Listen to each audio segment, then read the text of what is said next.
Bueno, señores, miren qué imagen tan bella desde Houston, Texas. Allá son las 6:20 de la mañana, ya está el tránsito. Las personas acudiendo, ¿verdad?, para su trabajo, una ciudad que también no duerme. Así es que hermosa, ¿verdad? Mucho movimiento, sí, en el tráfico a esta hora de la mañana en Houston, Texas, y esto lo podemos apreciar gracias a nuestro sistema de cámara web. Y aquí en la República Dominicana son las 8:05, o sea, hay 2 horas y algo más de diferencia con Houston, Texas. Me llama la atención que no hay tapones. Mira el tránsito. Pero Marino, es igualito aquí. Cuando tú sales a las 5 de la mañana o 5:30 de la mañana, todo fluye, ¿verdad? No hay dónde. Y sobre todo sin motoristas. Ajá. Dios Karma, en Santo Domingo Este para acá. Mira, hablando de motoristas en Nueva York, ahora mismo hay problemas porque los latinos han empezado a comprar motores y la policía está al grito de tantos motores. Ahora son eléctricos porque no se oye como aquí, por lo menos te hacen una aceleración, pero sí, pero allá lo usan hasta para cometer sicariato y ese tipo de cosas. Sí, yo lo he visto, es preocupante. Es muy peligroso. Pero nada, tenemos ahora que presentar a nuestro invitado, que anteriormente pues ya habíamos dicho, él es un hombre joven, con un liderazgo tanto en el sector empresarial, político, también lo hemos visto desarrollándose, y también pues ha tenido participación junto a temas puntuales desde el Estado y la entidad donde actualmente pues está como vicepresidente ejecutivo. Estamos hablando del vicepresidente ejecutivo del CONEP, César Dargan, y le damos la bienvenida. ¿Cómo Buenos te días, sientes? Lorena, José Tomás, Marino, gracias por hacerme parte de su mundo hoy. Ay, de nuestro mundo. Bienvenido, y del mundo de todos los Así es. dominicanos. Yo pienso que podemos comenzar conversando contigo sobre la noticia que ha acaparado la atención de amplios sectores nacionales, la escogencia de 5 nuevos miembros del Tribunal Constitucional que van a sustituir a los que saldrán ahora el 27 de diciembre, incluido el nuevo presidente del Tribunal Constitucional, Napoleón Esteves Lavandier, que va a ser el sustituto del saliente presidente Milton Ray Guevara. Conocimos una opinión que emitió el Consejo Nacional de la Empresa Privada, pero en sentido general, ¿cómo evalúas tú esa decisión? ¿Cómo puede impactar en el fortalecimiento y la consolidación del Tribunal Constitucional y de la aplicación de la justicia constitucional en nuestro país? Mira, aunque no nos vemos todos los días, a ustedes, a los tres, yo los sigo desde la distancia y valoro su profesionalidad y con la objetividad que creo que hacen opinión todos los días. Hay temas en nuestro país que a veces no le damos la importancia adecuada, precisamente porque la coyuntura nos atrapa. Y la cantidad de temas que en el día a día son las que nos preocupan, no nos deja ver más allá y trascender. Yo creo que esta ha sido una elección histórica por el momento en que ocurre. Esta es la primera elección que ya completa la renovación completa del Tribunal Constitucional. Más allá de la valoración del proceso, lo primero que hemos hecho es valorar la impronta que deja el magistrado Milton Ray Guevara, que ha construido, ha fortalecido, acompañado de otros jueces, pero ha sido quien ha ejercido el liderazgo para que esa institución hoy sea así reconocida. Por otra parte, precisamente manteniendo esos equilibrios, el Tribunal Constitucional no se ha constituido en un obstáculo para el desarrollo en muchas áreas. Y ahora lo que hemos hecho es saludar el proceso porque en ningún momento desde el Consejo Nacional de la Empresa Privada propusimos nombre. Se presentaron 115 candidatos, muchos con el perfil adecuado y otros que lamentablemente a futuro creo que deberíamos revisar cuál es el proceso que se sigue precisamente para depurar esos perfiles, pero se ha hecho una selección y entendemos que los 5 electos pues tienen una formación académica sólida, una trayectoria profesional, han dado muestras de que tienen las aptitudes y condiciones para ejercer y ojalá pueda fortalecerse este tribunal. Aunque estén ligados al área política, no importa, porque lo que se ha visto es que ellos están ligados a lo que es el gobierno y se supone que estos jueces no pueden tener cierto manejo con lo que es la parte política. Yo creo que lo que la ciudadanía porque ahora el presidente debe estar, supuestamente era asesor del Poder Ejecutivo. Pero ahí es que vienen los temas, en los supuestos, porque yo creo que ahora la ciudadanía debe ser aún más responsable en el proceso de veeduría de la conducta que estos magistrados vayan a tener desde esta alta corte. Y el tema no es la política. Muchas veces satanizamos a los políticos, pero yo creo que la integridad y responsabilidad con la que se asumen los cargos tiene mucho más peso. Pero si nosotros vemos Lorena, por ejemplo, en los Estados Unidos, y se va a escoger un juez de la Suprema Corte, abiertamente se discute cuál es su filiación política. Es republicano, es demócrata, es conservador, es liberal. En Europa, inclusive, hay países en los que se somete a votación como los candidatos a los jueces de las altas cortes. Si nosotros vemos aquí, desde la instalación de la Suprema Corte de Justicia, quiénes han sido los presidentes: Jorge Subero Isa, Mariano Germán, Luis Henry Molina. Si nosotros vemos el Tribunal Constitucional, Milton Ray Guevara, que ha sido su único presidente, todos ellos, de una forma u otra, han tenido algún tipo de vinculación. Pero creo que al momento de ejercer sus funciones lo han hecho apegado a lo que es, y es lo que ahora mismo tenemos que anteponer. Pero cuando uno habla, por ejemplo, de cierta independencia, como es el tema de la Cámara de Cuentas, que supuestamente era independiente y no es independiente del todo, por ejemplo, el presidente actual, y uno ve que también los jueces, lamentablemente, han sido salpicados, ¿verdad? Lo que escogieron ahora mismo, porque hay un tema político detrás, incluso de participación ciudadana. ¿No se supone que tal vez la política influye en algunas decisiones que ellos puedan tomar? Y por eso que se quiere desligar.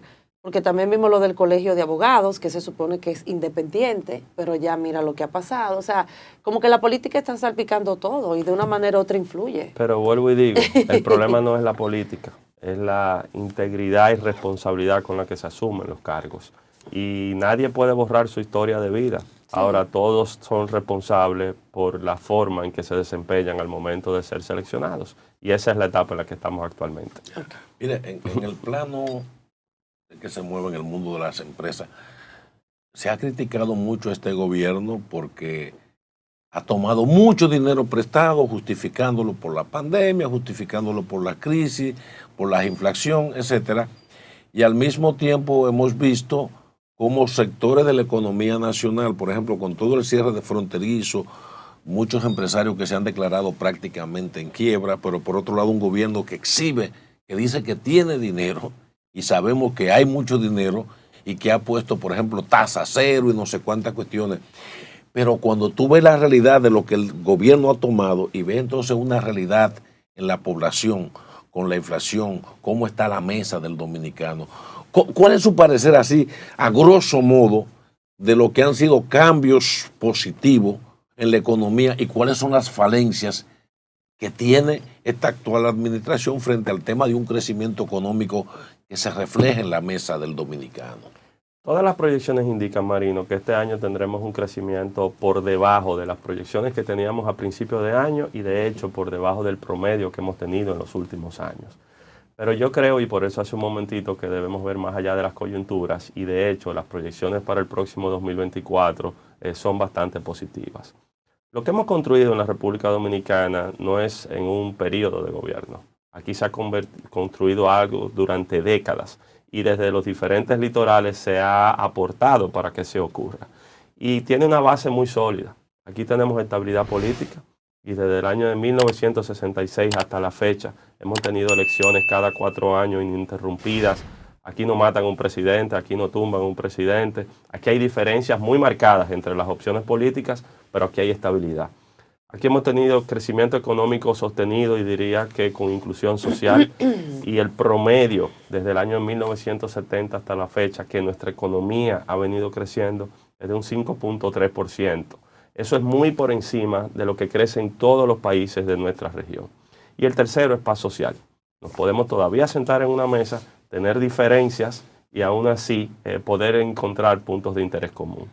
Sobre la base de eso, como dije, ha sido un año atípico, muy marcado por temas de la coyuntura internacional, 2 conflictos bélicos mayores, colapsos en los sistemas logísticos, olas inflacionarias importantes y a nivel local también. Entonces, por eso la capacidad de resiliencia y mirar más allá es fundamental. Nosotros acabamos de terminar los trabajos de la 10ª Convención Empresarial, con una visión precisamente al mediano plazo, a los próximos 4 años. Y lo que hicimos fue colocar por primera vez al mismo nivel 2 temas esenciales para ese desarrollo. Así como hablamos de desarrollo productivo, también desarrollo social, porque de nada sirve un desarrollo económico sostenido de un país si eso no es capaz de transformar y cambiarle la vida a las personas. Y hemos identificado 8 grandes temas que son a los que debe ponerse la atención. En el desarrollo productivo, productividad y competitividad, diversificación e inversión en nuestro mercado, el tema eléctrico y el tema fiscal. En el desarrollo social, empleo y seguridad social, educación, salud y vivienda e infraestructura. Y entendemos que en lo adelante esos 8 temas ameritan atención especial. José Tomás. El tema fiscal, cuando tú hablas del tema fiscal, ¿contemplan ustedes la posibilidad de promover, por ejemplo, una tarea que está pendiente, que forma parte de la Estrategia Nacional de Desarrollo al 2030, de los 3 grandes pactos que fueron concebidos, el educativo, el eléctrico, ya fueron suscritos, está pendiente el pacto fiscal? ¿Habrá condiciones para promover la firma de ese pacto fiscal para sincerar el sistema tributario del Estado? Precisamente la Estrategia Nacional de Desarrollo fue un ejercicio de futuro y de consenso. Diferentes sectores dijeron cuáles son las áreas que hay que ponerle atención para que la República Dominicana pueda dar un salto cuántico y colocarse a un nivel aún superior. Y esos temas, el educativo, el eléctrico y el fiscal, siguen muy relevantes. Y muchas veces quizá es muy técnico el abordaje que se hace. Y yo, como sé que esta es una plataforma amplia y diversa que llega a muchos hogares dominicanos, lo que ocurre en la República Dominicana es que año tras año lo que se gasta es más de lo que ingresa. Y como lo que se gasta es más de lo que ingresa, de alguna forma hay que hacerse la pregunta de dónde vendrán los recursos para dar respuesta a eso por lo cual tiene que actuar el Estado. Ahora bien, eso viene de diferentes componentes. Y Marino hablaba hace un momentico de los endeudamientos que se están produciendo y que se han venido produciendo en los últimos años. Pero al mismo tiempo también hay que ver en qué es que se está gastando y para qué es que se está gastando. Entonces la pregunta no es simplemente vamos a tener una reforma fiscal, pero para hablar del futuro de esa República Dominicana debe ser abordado. Y debe ser abordado de una manera responsable porque este es un país que tiene altísimos niveles de informalidad. El 57% de nuestra economía es informal. Y eso quiere decir que de cada 10 empresas posiblemente hay 5 que por diferentes razones no están en el mercado formal. Entonces, cualquier reforma debe ser progresiva, procurando reducir la informalidad, garantizar que el Estado pueda tener los recursos para responder por las necesidades y al mismo tiempo generar un clima de confianza que permita que el desarrollo se siga expandiendo. Ok, por ejemplo, se habla de inversión extranjera. El país ha hablado mucho, el presidente ha hablado mucho de esto, de que vamos a tener inversión extranjera, entre otras cosas. Pero hay un tema, el tema de la seguridad ciudadana. Y también el tema de aquellos intermediarios que de una manera u otra, para que esas personas vengan a invertir, sabemos lo que ha pasado. Me gustaría saber tu opinión con relación a esto, si realmente el país está preparado y de la mano con el tema de la seguridad.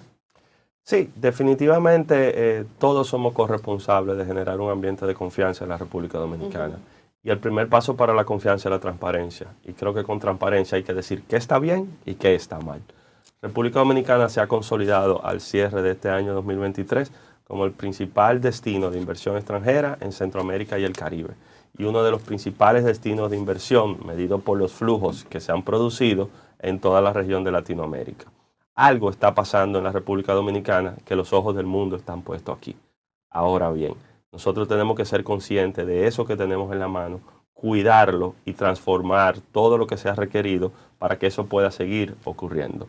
Entonces, al final del día, el tema de la seguridad ciudadana efectivamente es un tema que no solamente preocupa, sino que ocupa a todos los dominicanos. Y entender en el calor del día a día de que estas reformas que se plantean, por ejemplo, como la de la policía, a lo mejor tendrán efectos en el mediano y largo plazo, pero en el día a día siguen ocurriendo cosas que preocupan bastante. Entonces, por eso el abordaje integral, tanto desde el sector oficial como desde la sociedad civil o el sector empresarial, que pueda permitir que la prevención, la persecución y la sanción de lo que está ocurriendo pueda desarrollarse, debe continuar ocurriendo. Okay. El mercado binacional, Haití un mercado cautivo, tremendo socio para venderle de todo, porque Haití no produce casi de nada, pero sí tienen los dólares, los goods y sus remesas. Y muchas empresas que han estado gritando porque se han visto afectados por el manejo que ha habido en el tema diplomático. ¿Cómo usted piensa que influye eso? ¿Qué va a pasar cuando la República Dominicana está perdiendo ahora mismo un mercado cautivo entre Estados Unidos y Haití? No se sabe cuál le conviene más, esos dos grandes socios, pero Haití ahora mismo, que es una realidad, un mercado esperando, y ha sido, digamos, el mercado sosterrado, lo que ha estado manejándose escondido, porque hay mucha gente con contrabando, pero el mercado en general está paralizado prácticamente. ¿En qué afecta? Haití y República Dominicana tienen una relación muy particular. Así como hemos hablado de que nuestro país ha sido el de mayor crecimiento sostenido en los últimos 50 años, estamos compartiendo la isla y la seguiremos compartiendo con el país más pobre del hemisferio y uno de los más pobres del mundo. Es decir, esa asimetría marca la pauta de una relación bastante compleja que, más allá del tema económico, tiene muchos otros componentes que son los que nos vinculan en el día a día. Pero específicamente en la parte económica, en la parte comercial, nosotros lo que hemos visto es que a partir del terremoto en Haití, las exportaciones de la República Dominicana crecieron exponencialmente, superando las exportaciones formales los $1.000 millones año tras año. Eso ha tenido altas y bajas en la medida, por ejemplo, en que un mercado no formal como el de Haití, habían cambios en las disposiciones, cierre de frontera, inestabilidad política, así como teníamos picos, también luego habían caídas importantes. Y esta última etapa también es muy particular. Ahora, ¿cuál es la aspiración? Nosotros tenemos tres componentes del comercio con Haití.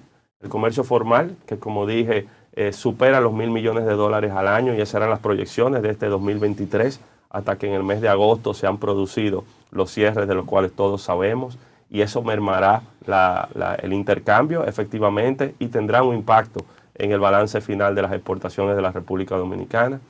Un segundo componente, que es el comercio informal, el que 2 veces por semana se celebra en los mercados binacionales en las provincias fronterizas y que es parte de la dinámica de vivir en frontera y que también tiene su impacto. Y un tercero, que es lesivo, pero que también representa un intercambio, que es el comercio ilícito. Entonces, cuando tú presionas lo formal y no se produce lo informal, tú estás empujando hacia el ilícito. Claro. ¿Y qué ocurre? Eso perjudica a Haití y eso perjudica a la República Dominicana. Por eso nuestro llamado ha sido de que si efectivamente la República Dominicana está en su derecho de defender su soberanía, garantizar su seguridad, pero al mismo tiempo ponderar los mecanismos alternos de diálogo y de búsqueda de soluciones que permitan que esto pueda regularizarse. César, ahí mismo, entonces, el tema presencia haitiana, mano de obra barata, que lo está usando la mayor parte de la agricultura, de todo el sector agropecuario, pero también construcción. ¿Qué significa eso en beneficio de la economía? Porque hay mucha gente que dice, vamos a sacar todos los haitianos, pero al mismo tiempo han salido empresarios, dueños de finca, y dicen, no, si lo sacan, entonces nos vamos a pique. Esto no puede ser una cosa con guitarra y otra con violín. Si nosotros, para todos los temas que hemos venido hablando, estamos hablando de seguridad jurídica y del marco legal vigente y de institucionalidad, el tema migratorio no puede ser una excepción. Todos los países tienen sus leyes y tienen sus regulaciones, y más en los temas migratorios. Entonces, la República Dominicana lo que tiene es que cumplir con su regulación migratoria y que todo el que esté en territorio dominicano tenga una condición bajo esta normativa. ¿Qué sucede? Hay mitos y realidades. Efectivamente, hay muchos ilegales, no solamente haitianos, de otros países en nuestro país, y eso debe ponerse la atención. Sin embargo, también hemos sido testigos, sobre todo en el sector agrícola, de una transformación de los mecanismos de producción, a veces hasta por necesidad de los propios mercados. Los productores de banano, los productores de cacao, los productores de caña, al final del día, para exportar al mercado europeo, por ejemplo, deben tener certificaciones de comercio justo que a su vez miden el nivel de formalidad que tengan en la mano de obra. Entonces, lo que ocurre es que en mercados mayores, mucho más exigentes, si tú no cumples con los requisitos, no te compran tus productos. Entonces, esto es una dinámica de la cual tenemos que ser parte y apoyar que en nuestro país se pueda hacer cumplir la ley. Por ejemplo, aquí en la República Dominicana el Código Laboral establece que no puede haber más de un 20% de mano de obra extranjera en ninguna actividad. Y en el campo agrícola, en la construcción, en otros ámbitos de la economía, nosotros excedemos por mucho ese 20%. O sea, ¿Qué tan importante es eso de que sinceremos ese porcentaje para que entonces podamos disponer de mayor empleo, de mayor nivel de empleabilidad para los dominicanos? El propio código que establece el 80-20 también establece las condiciones bajo las cuales el Ministerio de Trabajo podría resolutar y permitir flexibilizar esos porcentajes. Ahora bien, si es lo que está establecido en el código, hay que cumplir con lo que establece el propio código. Pero al mismo tiempo debemos preguntarnos qué estamos haciendo nosotros para suplir las necesidades y los puestos de empleo que se están generando y que no existe mano de obra dominicana para dar respuesta a los mismos. ¿Qué estamos haciendo nosotros precisamente para en un momento de una revolución tecnológica donde las oportunidades que se abren en muchos sectores requieren la formación y la capacitación del talento humano, podamos tenerlo para dar respuesta a esa demanda que actualmente existe en el mundo? Entonces, como en todos los otros temas, el 80-20 hay que cumplirlo. El propio código tiene las disposiciones tanto de cómo podrían existir excepciones al mismo, pero al mismo tiempo también de las sanciones que aplicar en el caso de que no sea respetado. Ok, César, el contrato Aerodón es el tema que realmente hemos visto que se ha discutido mucho en lo que es la opinión pública, y me gustaría saber, ¿es un dulce envenenado lo que hizo el gobierno de nuevamente, se podría decir, llevar a cabo este contrato faltando solamente 7 años? O sea, nuevamente negociar, o realmente crees que la oposición ha tomado esto como un tema político? Mira, siéndote completamente sincero, nadie sabe de todo. Y ahora tenemos una serie de expertos en una serie de temas que están en la coyuntura, que yo personalmente no me considero en condición de poder responder. Lo que sí te puedo decir es que el ejercicio que ha ocurrido es sumamente saludable para vivir en una democracia. Ese es el rol del Congreso Nacional, ese es el rol compartido entre el gobierno y la oposición, el gobierno de impulsar las políticas que considere y al mismo tiempo la oposición de ser un contrapeso y un garante de que todo eso ocurra en el marco legal. Yo creo que esta discusión en el Congreso es saludable. Yo creo que toda la población tiene el derecho de, con transparencia, acceder a la información de qué es lo que se está discutiendo y bajo ningún concepto aceptar que cualquier disposición que sea lesiva al interés nacional o lesiva a la ley pueda seguir avanzando. Mire, es preocupante la situación que tenemos de la producción nacional, sobre todo en materia agropecuaria, frente a un gobierno que se le acusa de que ha descuidado el sector de producción nacional en el área agropecuaria para permitir, dentro de lo que llamamos el régimen de la popicracia, el gobierno de los popis, que los comerciantes, importadores más allegados tengan la posibilidad de importar hasta tal punto que jamás uno se imaginó que en la República Dominicana un productor de azúcar se viera obligado a importar azúcar, entre otras tantas cosas que se están importando, y hay un descuido en la producción nacional. ¿Cómo usted ve este balance de permitir que los importadores traigan, pero hay un descuido en la producción nacional? Yo creo que ese balance lo encontramos entre la popicracia y los guaguaguá en los popiguá. Y al final del día, nosotros tenemos que entender que si bien somos una isla, no estamos aislados de lo que ocurre en el resto del mundo. Evidentemente, la defensa y el apoyo de la producción nacional debe ocupar un lugar primordial en nuestra agenda. Y debemos entender que estamos viviendo en tiempos complejos. Muchas veces parece como un relato de excusas el seguir haciendo referencias a los efectos de la pandemia. Pero lo que hemos visto aquí, 2020, 2021, las crisis que se han generado a nivel internacional, las interrupciones en las cadenas logísticas, no solamente hace unos años la pandemia y luego con el colapso de todo el sistema logístico, luego guerra en Ucrania, guerra ahora más reciente, el conflicto entre Israel y Palestina, y ahora, mientras estamos nosotros hablando, inclusive dificultades en el canal de Panamá por temas de sequía. Todo lo que estamos viendo ahí afuera genera un impacto en la República Dominicana. Ahora bien, la atención debe estar puesta en la producción nacional, porque al final del día es la única que va a poder dar respuesta a la demanda que aquí tenemos y al mismo tiempo seguir generando empleos que sean los que produzcan desarrollo. Por eso ese delicado equilibrio entre apoyar a la producción, pero también defender al consumidor, es de las tareas más difíciles que tenemos por delante. Yo creo que todas las medidas que se puedan disponer para apoyar la producción nacional son necesarias. Hay veces que vemos cosas como que entendemos que si hay dificultades aquí en la producción, simplemente la solución es importarlo y no estamos pensando de que cada importación a su vez elimina de la producción nacional la capacidad de poder seguir generando desarrollo, y lograr esos equilibrios e intervenciones puntuales es fundamental para poder seguir avanzando. ¿Cómo visualizan ustedes el 2024? Así como ustedes ya definieron los puntos básicos fundamentales con los cuales van a trabajar en esa convención empresarial, obviamente que también habrán podido auscultar, ver las posibilidades, las perspectivas de crecimiento y de desarrollo de la República Dominicana. ¿Cómo la ven para el 2024? El año 2024 trae retos para nuestro país. Hablaba con Lorena fuera de cámara de que estamos a prácticamente 2 meses del primer compromiso electoral que tendremos, las elecciones municipales en el mes de febrero, posteriormente elecciones presidenciales y congresionales. Nuestra aspiración es que estos sean procesos como una prueba más en el camino, que podamos acudir de manera cívica y organizada, que la mayoría se exprese, que se respete el deseo de la mayoría y que el país siga. Nosotros vemos que en países desarrollados las elecciones ni siquiera son un día feriado.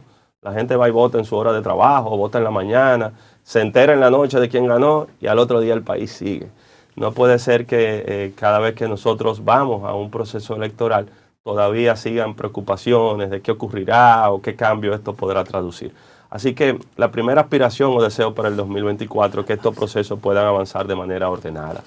La segunda, estamos optimistas porque todas las proyecciones de los organismos internacionales y de las autoridades monetarias y financieras aquí son de que será un año con un crecimiento mayor al que hemos tenido en este 2023, y para eso seguir trabajando y generar la confianza que se requiere.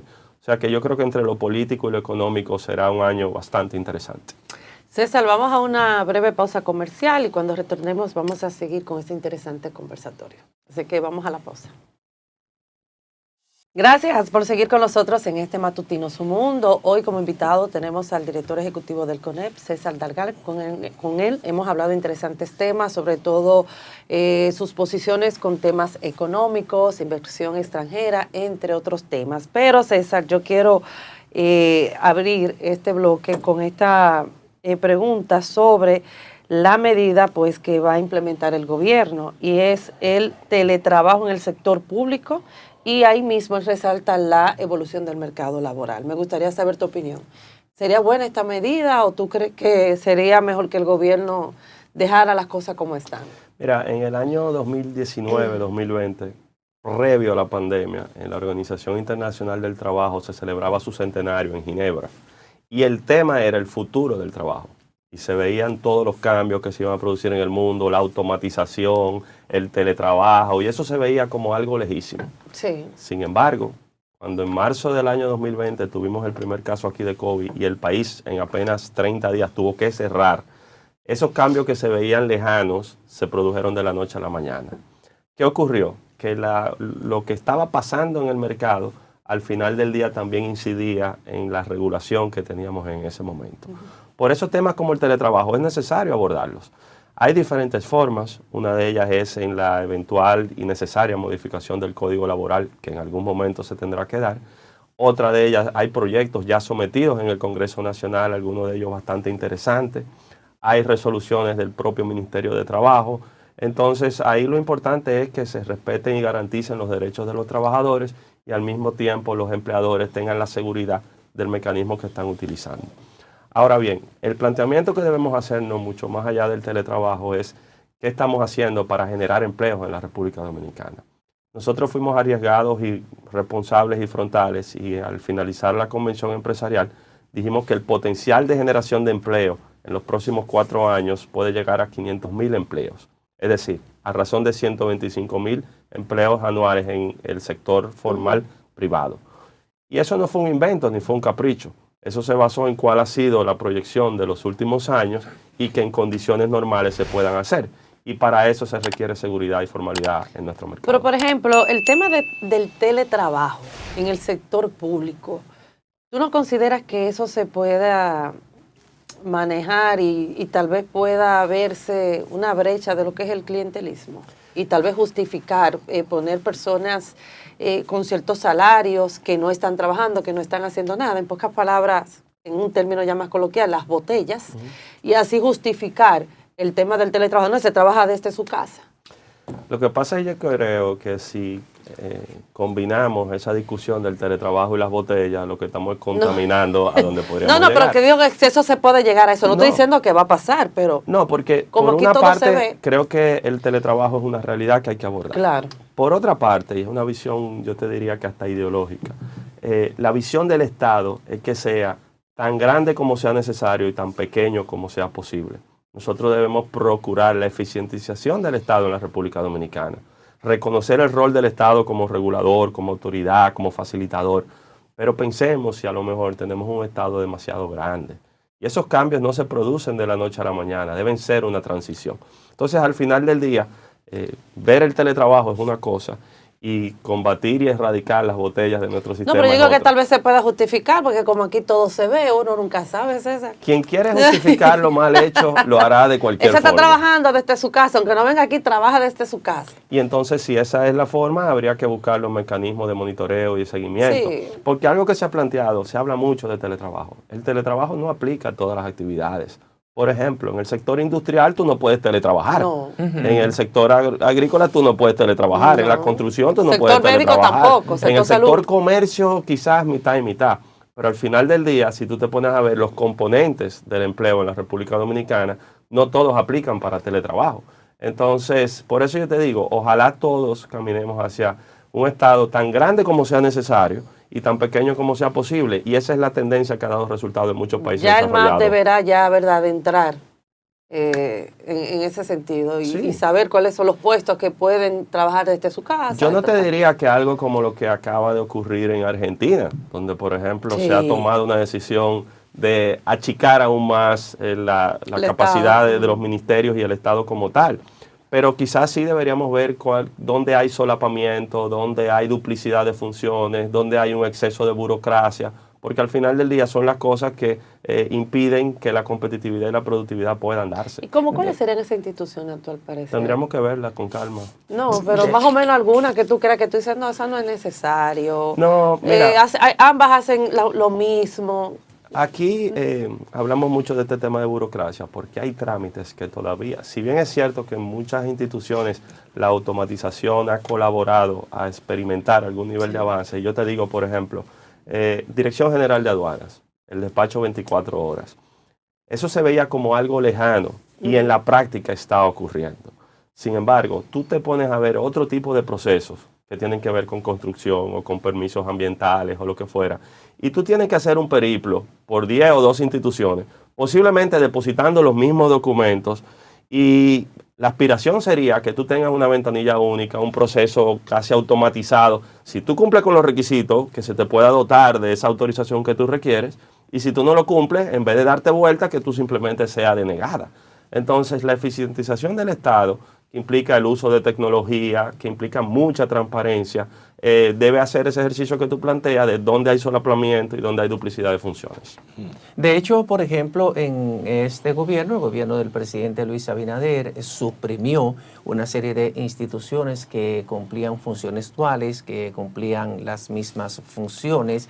Y en algunos casos dio paso, por ejemplo, a la creación de otras instituciones mucho más fuertes, con funciones un poco más específicas, más claras.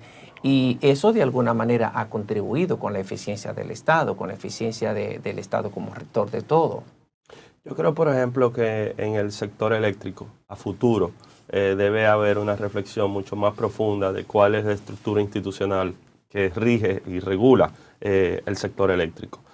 Cuando tú visualizas, por ejemplo, que tú tienes el rol que juega el Ministerio de Energía y Minas, tienes la Superintendencia de Electricidad, tienes la Comisión Nacional de Energía, pero a su vez ya en un rol comercial por parte del Estado, tienes las distribuidoras, tienes un consejo conjunto. Si bien es cierto, se han trazado pautas para definir el alcance de cada una de ellas, no menos cierto es que, al menos en el sector eléctrico, entendremos que podría haber mucha más eficientización de los procesos que están y son de las demandas que entendemos que deben ser atendidas. César, ¿usted piensa, viendo lo que ha sido la evolución de estos 3 pico de años del gobierno, las clases media dominicanas, el pueblo en general, ¿ha aumentado su calidad de vida o ha disminuido? Yo creo que la estabilidad de la cual se ha beneficiado la República Dominicana en un ambiente convulso ha permitido precisamente hacer ajustes, tanto provenientes del Estado como del sector privado, que de una forma u otra tratan de contribuir a que eso así sea. Nosotros en los últimos 2 años hemos tenido los aumentos del salario mínimo más altos que se han tenido en el pasado reciente. Ahora, yo no puedo venir aquí a ustedes a decirles que ya el tema del salario está resuelto en la República Dominicana. Por eso hemos dado un paso más allá y hemos dicho, ese es el salario mínimo nominal. Es decir, eso es cuánto se le deposita mensualmente a una persona. Y el hecho de que en las grandes empresas esto ronde los 25,000 pesos y que en promedio, el mínimo, y que el promedio sea por encima de los 32,000 pesos, es una referencia. Ahora, la tarea pendiente precisamente para seguir reduciendo esas brechas que existen en nuestra sociedad es abordar el tema del salario real. ¿Cuánto es que una persona necesita para poder acceder a su canasta básica? Y eso te va a llevar a otro componente, y es que no solamente el salario nominal, no solamente cuando esa persona recibe de sueldo, sino también cuánto paga de impuestos, qué recibe de salud, qué recibe de educación. Y abordarlo de manera integral es lo que precisamente nos permitirá avanzar. Cuando les hablaba de la convención y colocaba al mismo nivel el desarrollo productivo y el desarrollo humano, no fue un invento. En muchos países de nuestra región, por ejemplo en Chile, experimentaron unos niveles de desarrollo económico altísimos. La aguja económica iba muy bien, inversión, exportación, generación de empleo. Sin embargo, la aguja social no iba al mismo nivel. Bajos niveles de educación, precariedad del sistema sanitario. Y cuando una chispita encendió esa llama, pues ya sabemos los cambios que se han producido. Aquí en la República Dominicana estamos a tiempo precisamente de seguir trabajando de manera conjunta para que la aguja social y la aguja económica caminen al mismo tiempo. Tú sabes, César, que hay una percepción, vamos a ponerlo como una percepción, de que los empresarios en nuestro país, el sector empresarial, vive de espalda la realidad que pasa, por ejemplo, en la clase media baja, como que eso es como una isla aparte, un mundo aparte. Yo te hago la pregunta porque como el CONEP aglutina la mayor parte de los empresarios del país, me gustaría saber tu opinión. ¿Es solo percepción o es así? Mira, el CONEP cumplió 60 años ahora en el mes de mayo. Y hoy por hoy su membresía está compuesta por 68 asociaciones y 76 empresas. Pero esas 68 asociaciones, cuando tú ves sus miembros, representan 60,000 empresas a nivel nacional. Muchas veces hay una percepción del empresario en saco y corbata, en una torre, en un banco, en una gran industria. Sin embargo, en la República Dominicana, el 85% de las empresas, según dice la Tesorería de la Seguridad Social, tienen menos de 15 trabajadores. Y el 95% tienen menos de 50 trabajadores. El tejido empresarial de la República Dominicana es de micro, pequeñas y medianas empresas. Efectivamente, las grandes empresas son los principales empleadores, pero la mayor cantidad de empresas son micro y pequeñas. Lo que estamos hablando es que así como un banquero es un empresario, quien tiene una panadería, quien tiene una farmacia, quien tiene un salón en un barrio es un empresario. Porque así como el del banco o el de la industria tiene que pagar impuestos, el pequeño también, y muchas veces con muchas más limitaciones. Así como en la pandemia hubo que cerrar y el grande a lo mejor tenía una reserva y podía durar 1 mes, 2 meses, 3 meses, seguir pagando su sueldo y todo. El pequeño, si no es por el día a día, no come. No come. Y con eso paga sueldo, paga la luz, paga todo lo que tiene que hacer. Entonces yo creo que hay una percepción, quizás en algunos casos que no se corresponde con la realidad, de qué es un empresario en la República Dominicana. Y en el momento que avanzamos en esa concepción del empresario como algo más plural, también nos daremos cuenta de los retos que tenemos por delante para promover todavía más emprendimiento y que la gente pueda tirar para adelante. En este año, la Junta Monetaria ha aprobado la liberación en varias ocasiones de miles de millones de pesos a través del programa Rápida de Liquidez Financiera para ayudar a la reactivación de los principales sectores económicos, el comercio, la industria en sentido general, y también para ayudar a recuperar los efectos causados por por el fenómeno atmosférico de noviembre 18. ¿Cómo ven ustedes como empresarios las medidas que ha tomado la Junta Monetaria? Las medidas que se han venido tomando en los últimos 3 años muchas veces eran objeto de análisis académico en las universidades. Nosotros hemos visto transiciones entre medidas restrictivas y medidas expansivas en nuestra economía y hemos apoyado las actuaciones oportunas de las autoridades monetarias y financieras. ¿Qué ha ocurrido? En momentos de crisis de la pandemia, donde se cierran los mercados, las medidas expansivas lo que procuraron fue poner a disposición recursos, bajar las tasas de interés y que la economía pudiese seguir funcionando. El efecto de eso luego en el mercado generó altos niveles de inflación y esas medidas cambiaron a ser medidas restrictivas. Es decir, esas tasas de interés bajitas empezaron a subir y de una forma más coloquial se recogió el dinero. Eso no era sostenible en el tiempo y efectivamente esa desaceleración de la economía generó que de nuevo se produjeran medidas expansivas como las que hemos visto al cierre de este año 2023. Entonces aquí no hay una constante, aquí lo que hay es un sentido de oportunidad, en qué momento tomar las decisiones y nos damos cuenta de que tampoco hay una receta mágica, porque si lo hubiese, muchos países que han enfrentado crisis económicas mucho más profundas no la hubiesen tenido. Entonces, eso es parte de la velocidad y de los cambios de estos tiempos. Mire, finalmente de mi parte, ¿qué piensa del anticipo? ¿Se va a mantener esto? ¿En qué le beneficia? Ay, no. ¿Qué van a hacer? El anticipo es una de esas cosas que llega provisional y se queda eternamente. Hay varias cosas así, no solamente el anticipo, el impuesto que se paga por transferencias, por los cheques. Hay muchos impuestos pequeños que se entendían que iban a ser parte de una coyuntura y ahí permanecen. Ahora bien, el llamado es abordar de manera integral el tema fiscal, porque de lo contrario, nuestro código tributario, que es del año de 1992, 31 años han transcurrido, ha tenido parches y reformas puntuales en determinados momentos, pero es como que a una estructura tú le sigas haciendo hoyos y cambiando uno hacia otro. El tema fiscal debe ser abordado de manera integral. Ver el tema de los ingresos, porque al momento que se elimine el anticipo, evidentemente esos recursos tendrán que venir de otro lugar, pero también el tema de los egresos y la calidad del gasto. Y esa es la discusión que en algún momento tendremos que tener. César, de mi parte yo te quiero hacer una pregunta un poco más personal. Tú puedes. En tu sangre, además de ser empresario, líder, corre la política. ¿No has pensado nuevamente retomar el tema político? ¿No te han ofertado, no sé, alguna posición? ¿No te han hecho una propuesta?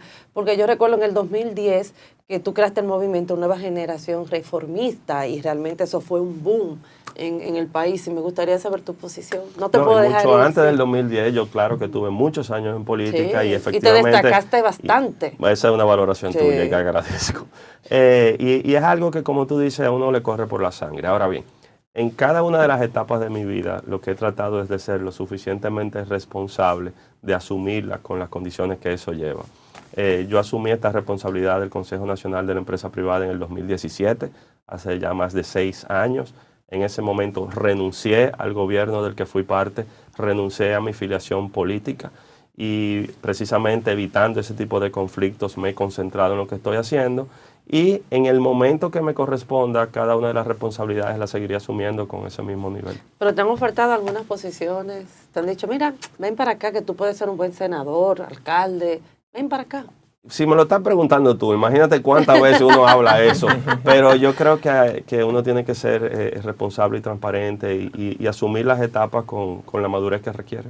Okay. Muchas gracias a César Dargan, vicepresidente ejecutivo del Consejo Nacional de la Empresa Privada. Ha sido nuestro invitado de lujo en el día de hoy, a quien queremos agradecer de manera muy especial la distinción. No, él es que muy nos bueno. ha concedido. De verdad, a mí me Excelente. gustaría verte en otras plataformas, de manera que estás haciendo, pero yo entiendo que tú tienes mucho talento y el país necesita jóvenes líderes como tú que puedan seguir aportando, que puedan seguir luchando y sobre todo defendiendo los intereses. No, y te lo agradezco porque muchas veces en el camino uno necesita el aliento para seguir adelante. Son tiempos complejos, pero hay que tratar siempre de hacer las cosas como corresponde. Así es, César, gracias por haber estado con nosotros y a ustedes vamos a una pausa comercial.